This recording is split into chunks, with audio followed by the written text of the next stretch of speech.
The dark story of Tokyo's revenge. Y'all remember this nigga?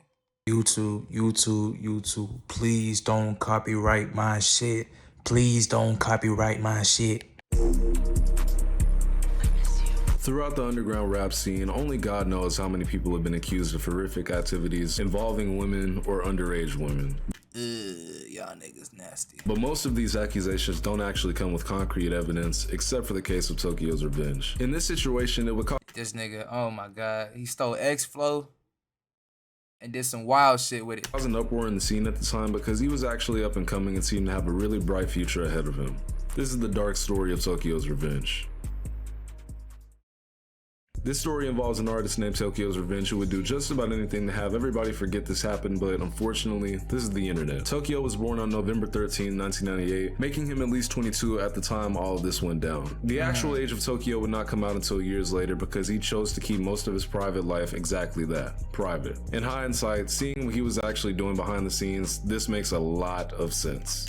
Nigga was doing some wild shit. He says he chose the name Tokyo's Revenge because of his huge admiration for Tokyo, as where in his music he does talk about a lot of things that have to do with Japanese culture such as sake, kimonos, and anime. The revenge part coming from Anime go hard. Anime go crazy. that's just what he liked, revenge. You need to go get revenge on all them girls. He would freestyle in high school, and this is the most agreed upon reason for why he began making music all the way back in 2018. Inspired by bands like All American Rejects, Disturbed, and Green Day, he would make songs that would be classified as trap metal, and he would very quickly gain a fan base after dropping his breakout song, Good Morning Tokyo, accumulating over 100 million streams on Spotify Damn. and going on Spotify's global top 50. It would also go very viral on TikTok as well in a way to where you couldn't escape it. Keep in mind that this is when going viral on TikTok actually meant a lot more and it was much less common as it is now. He would later drop the MacKillEmm EP, which was very well received by fans and critics alike. Multiple articles are written about him being the next upcoming artist with a similar style to X. This actually caused quite a bit of controversy because you had half people saying that he was copying X's God, that nigga was stealing X swag. style along with Ski Mask, while the other half with actual brain cells would understand that X wasn't the first artist on planet Earth to have an aggressive flow on hip-hop beats. And while all of this success was great for Tokyo, something very dark was happening behind the scenes. His career was pretty short-lived. Screenshots would start making rounds in the underground community of Tokyo's Revenge, speaking This Dropbox folder allegedly has evidence. to a 14-year-old girl in ways The that fuck no is wrong person with people? should. Taking it a 14, bro. Y'all niggas wild. step further, this girl wasn't the only victim in the situation, as he would speak to a few girls who weren't of age in the exact same manner, which would also come out a few days later when this all occurred. There is a literal Dropbox of most of the evidence that was It do hit different when they got evidence on you. linked on Reddit here, and I have to say this. It's really, really bad. Now, unfortunately, I cannot get into most of it because I will get demonetized, but to sum it all up for you, allegedly, and while I don't believe it's alleged, I'll get into why I have to say that in a little bit. He was convincing girls to Michael Myers themselves for his personal enjoyment. What? I am literally not joking. Because I feel really bad about not going into super depth on what was actually being said in these screenshots, I'm just gonna quickly show you a screenshot of what he said to an underage girl. Allegedly. Yep, if you pause to read that, I apologize. But just Hold on. I ain't read shit. Hold on. allegedly. Alright, okay. Coming to you again. Oh, 3 times today. What? 3. JJ, maybe you missed me. I don't know what's going on. What? Yep, if you pause to read that, I apologize. But just in case you didn't get that, here's another one. Oh wow. I gotta read it again. Hold Pause to on. read that, I apologize. But just in case you didn't get that, here's another one. Alright, okay. I just woke up horny. Good night. I'm about to go watch a video. Sent. Do it. I'm already watching it. Let's make a video like that. What? This nigga weird. Oh wow, whoops, my bad. Hold on. And you're gonna cheat on me with him, and then not tell me I'm gonna find a couple of months later from one of your friends, and then I'm gonna attempt what? Attempt suicide. The fuck are butt buddies, LMAO? Oh wait, it's not fair for me To take out my insecurities in the past with you in the bed. No, but buddies is an American insult. What buddies? If you genuinely think I cheat on you with Kobe, then you haven't listened to anything I've told you about him, and it just means like super close friends. Bro, what? Of course, not surprised coming from you.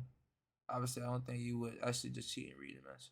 But niggas are weird, bro. Hi guys. Anyway, if you read any of that, just know that this is only scratching the surface of what he was doing, and his reaction to all of these accusations and evidence coming out against him may be the most damning thing of this entire situation. Oh man, I'm sorry, but this is just the dumbest shit on earth. After all of these things came out against him, it's almost like he said, you know what, let me go make this situation a million times worse. Eventually a Discord call. Oh man. Tokyo Revenge exposes a pedo in YRG Discord. Damn near panel intervention was started in your rages of all people's Discord server. He would answer questions that were extremely out of pocket, attempting to clear his name, which would go just about as well as you expected. He kept leaving in the middle of the questions being asked towards him, and he was showing aggression, and it just didn't look good for him being there in the first place. Man, these niggas weird, bro. So, 1 second. I'm not. One second. 1 second. Oh my god. 1 second. See, why do you keep getting upset? I'm trying to. Because it's multiple. Hey man, hold on. Anytime you argue with a nigga and he not being calm, he just being super aggressive, bro, you won. Cause this nigga's like, you losing composure, bro. You losing this shit, bro. Yo, what's up, bro? Yeah, I was saying, bro. Anytime you get a nigga out his element, bro, you win. You say Utopia better than Rodeo? Yeah, I fuck with. I don't know. I gotta give it more listens. It's not with you. It's not with you. What you told me about Sunny saying that she was lying, it's actually right? him. Hell yeah. Okay. Is this or is this not grooming? I'm going to, on your 18th birthday, I'm going to rearrange your stomach. Yes or no, is that not grooming?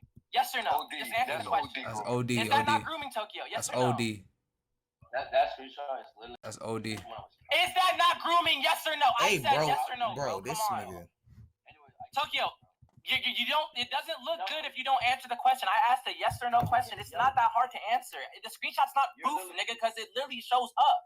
Can you please answer? No, mute him. He's not answering me. I asked you a simple 1-2 question. Is that or is that not grooming? Yes or no? And he left. Yes. That kid's a pedo. I mean, why would you be there? Like, if You said take the bonnet off. I can't do that, bro. all of this is coming out against you, right? And I've said this in my previous videos. Just don't say anything. Or say it's bullshit and move on. These people never learn. By the end of it all, everyone in that call was convinced that he was a word that I cannot say without getting backdoored on YouTube. By this point, I got you after this one, bro. Give me some time. when a handful of females would come out with horrible screenshots of Tokyo, so the nails were hammered into the coffin. The community shunned him as they should. His Spotify listeners went from at least 3 million to 1 million. His closest friends stated that they're no longer associating with him, and for good reason. He even went private on Instagram and would later deactivate altogether. He had a whole bunch of. Look at his friend group, bro. These niggas look like they just like cut each other, like. Cut each other on the weekends.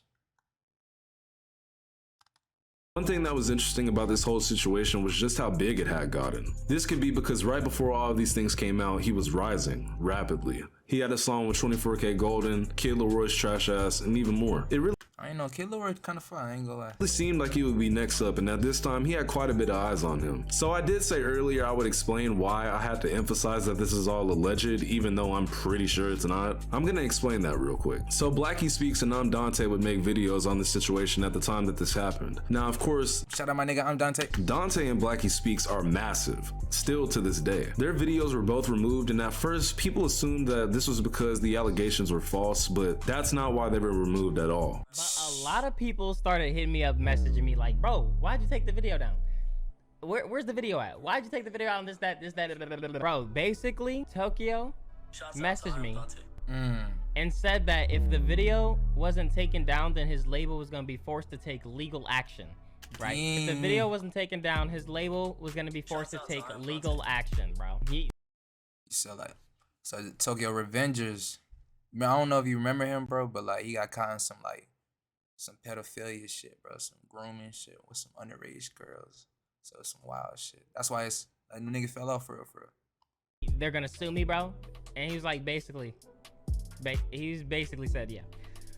So I took the video down because I'm not about to go back and forth. Even though it's like, I mean, you could say it's freedom of speech, but then they could probably say it's defamation of character. And then, nigga, I ain't taking this to court. I ain't spending my money on no fucking bullshit to try to beat something that I don't give a fuck about. I mean, it is what it is. The label's kind of weird for, you know, trying to threaten a nigga like that.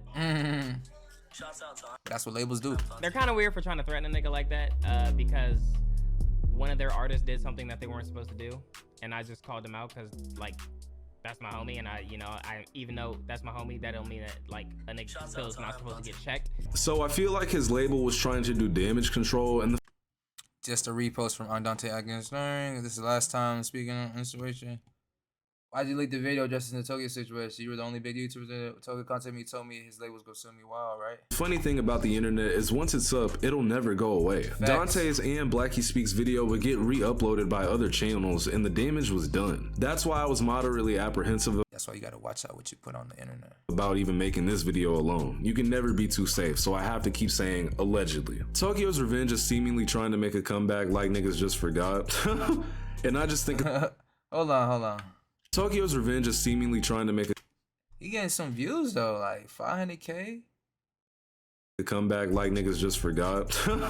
And I just think it's crazy because in my personal opinion, I don't think he will ever reach that success that he had before. As I said, this is the internet and people just don't forget about situations like this. Facts. The actions that were allegedly taken by him are unforgivable. Like I said, people don't forget about stuff like this. The unfortunate part about him trying to make a comeback is that you have NPCs who aren't really doing their research to find out who they're listening to and calling him the next XXX Tentacion. Don't say that. Don't say that. Take on this is just that I wasn't even surprised when all of this came out. Most of these artists you listen to have something pretty wrong with them, and this one just happens to like children. Now I know I've been like making little slide jokes and whatnot, but I really don't wish this upon anybody. Yeah, it's There's so many fine grown women in the world, bro. Why? kind of fun to make fun of or whatever, but at the end of the day, it just kind of sucks that, you know, something can be so wrong with a person that they enjoy things like this. And, you know, I'm not saying I have empathy for him. I'm just saying that it's just unfortunate that these things continue to happen, like in this scene. Like, you don't hear about country singers being, you know, word that I can't say, or, you know, pop artists being word that I can't say. It's just always the rappers, man. And it just sucks because, you know, for example, right? I was in the car with one of my friends and we were listening to Tokyo's Revenge and he said, isn't this the guy that R-worded like 3 girls? And I was like, dang, like You don't even want to listen to him no more. I don't know, it's bad, man. I don't know, it's very hard to just, you know, hope somebody never succeeds, because I want everyone to succeed, but I don't know, when it comes to people like this, I think they should just be left in the past for sure. She wanna suck my dick, I let her suck my dick. Sometimes when I wake up, I wanna. Yeah, Shawty told me she believe nothing, she don't really ever say.